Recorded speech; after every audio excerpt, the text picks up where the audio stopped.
എസ്ര 8-ാം അധ്യായം. എസ്രയോടുകൂടെ വന്നവർ. അർത്താക്സർസ് രാജാവിൻ്റെ ഭരണകാലത്ത് എന്നോടൊപ്പം ബാബിലോണിൽ നിന്ന് പോന്ന കുടുംബത്തലവന്മാർ വംശാവലിക്രമത്തിൽ ഫിനെഹാസ് കുടുംബത്തിൽപ്പെട്ട ഗർഷോം, ഇതാമർ വംശജനായ ദാനിയേൽ, ദാവീദിൻ്റെ കുടുംബത്തിൽപ്പെട്ട ഷെഖാനിയായുടെ പുത്രൻ ഹത്തൂഷ്, പറോഷ് കുടുംബത്തിൽപ്പെട്ട സക്കറിയായും 150 പേരും, പഹാത്ത് മൊവാബ് വംശജനായ സെറാഹിയായുടെ മകൻ എലിയഹോവനായും 200 പേരും, സാത്തുവിൻ്റെ കുടുംബത്തിൽപ്പെട്ട യഹസിയേലിൻ്റെ മകൻ ഷെക്കാനിയായും 300 പേരും, അദീൻ വംശജനായ ജോനാഥൻ്റെ മകൻ ഏബദും 50 പേരും, ഏലാമിൻ്റെ കുടുംബത്തിൽപ്പെട്ട അത്താലിയയുടെ മകൻ യേശയായും 70 പേരും, ഷഫാത്തിയ വംശജനായ മിഖായേലിൻ്റെ മകൻ സെബാദിയായും 80 പേരും, യോവാബിൻ്റെ കുടുംബത്തിൽപ്പെട്ട യഹിയേലിൻ്റെ മകൻ ഒബാദിയായും 218 പേരും, ബാനി വംശജനായ യോസിഫിയായുടെ മകൻ ഷെലോമിത്തും 150 പേരും, ബേബായുടെ കുടുംബത്തിൽപ്പെട്ട ബേബായുടെ മകൻ സക്കറിയായും 28 പേരും, അസ്ഗാദിൻ്റെ കുടുംബത്തിൽപ്പെട്ട ഹക്കാത്താനിൻ്റെ മകൻ യോഹന്നാനും 110 പേരും, അദോനിക്കാമിൻ്റെ കുടുംബത്തിൽപ്പെട്ട എലിഫെലത്ത്, യവുവേൽ, ഷെമായ എന്നിവരും 60 പേരും. ഇവർ പിന്നീടാണ് വന്നത്. ബിഗ്വയ് വംശജനായ ഉത്തായിയും സക്കൂറും 70 പേരും. അഹാവായിലേക്ക് ഒഴുകുന്ന നദിയുടെ തീരത്ത് ഞാൻ അവരെ ഒരുമിച്ച് കൂട്ടി. അവിടെ ഞങ്ങൾ 3 ദിവസം താവളമടിച്ചു. പുരോഹിതന്മാരെയും ജനത്തെയും പരിശോധിച്ചപ്പോൾ ലേവിയുടെ പുത്രന്മാർ ആരുമില്ലെന്ന് മനസ്സിലായി. അപ്പോൾ ഞാൻ എലിയേസർ, അരിയേൽ, ഷെമായ, എൽനാഥാൻ, യാരിബ്, എൽനാഥാൻ, നാഥാൻ, സക്കറിയ, മെഷുല്ലാം എന്നീ പ്രമുഖന്മാർക്കും യോയാറിബ്, എൽനാഥൻ എന്നീ പ്രതിഭാശാലികൾക്കും ആളയച്ചു. ഞാൻ അവരെ കാസിഫിയയിലെ പ്രമുഖനായ ഇദ്ദോയുടെ അടുത്തിലേക്ക് അയച്ചു.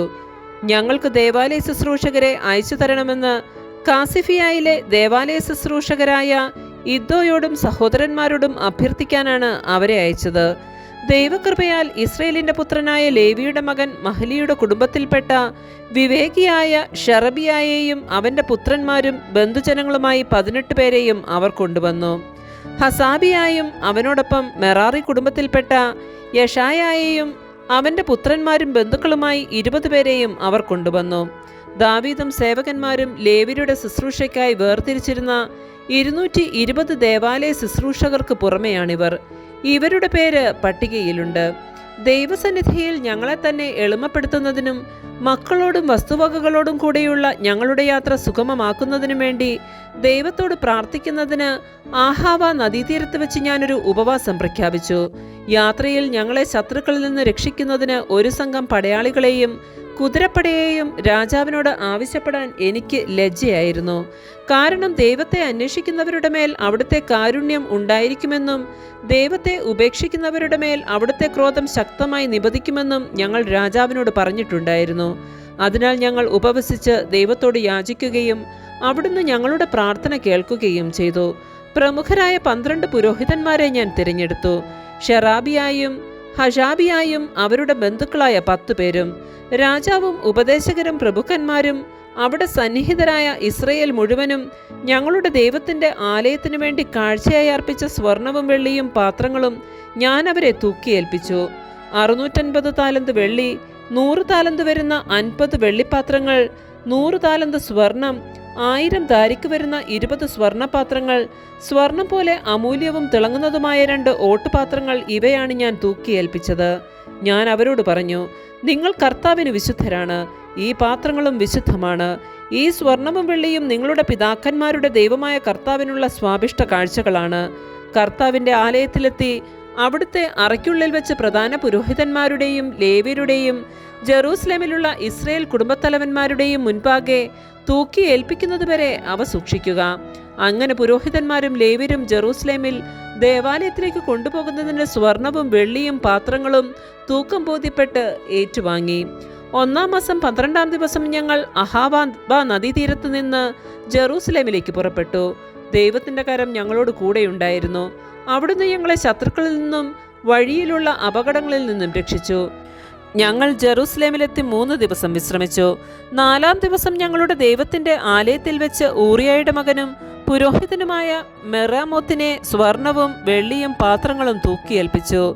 ഫിനെഹാസിന്റെ മകൻ എലയാസറും ലേവ്യരും യെശുവയുടെ മകൻ യോസാബാദും ബിന്നൂയയുടെ മകൻ നൊവാദിയായും അവനോടൊപ്പമുണ്ടായിരുന്നു.